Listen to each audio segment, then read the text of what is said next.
ব্যবস্থা যখন সব হয়ে গেছে, তখন আর দেরি করাটা ঠিক হবে না। হ্যাঁ হ্যাঁ, এসো সবাই, কাঁধে কাঁধ মেলাই।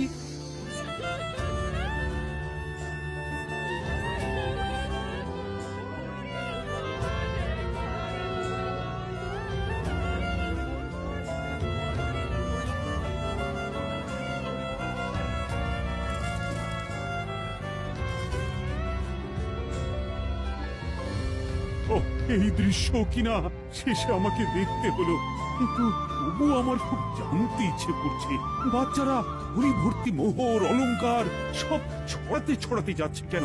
আর গোপালের হাত দুটোই বা ঘাট থেকে বেরিয়ে দুদিকে ঝুলছে কেন? মহারাজ, আর একটা ব্যাপার কি আপনি লক্ষ্য করেছেন?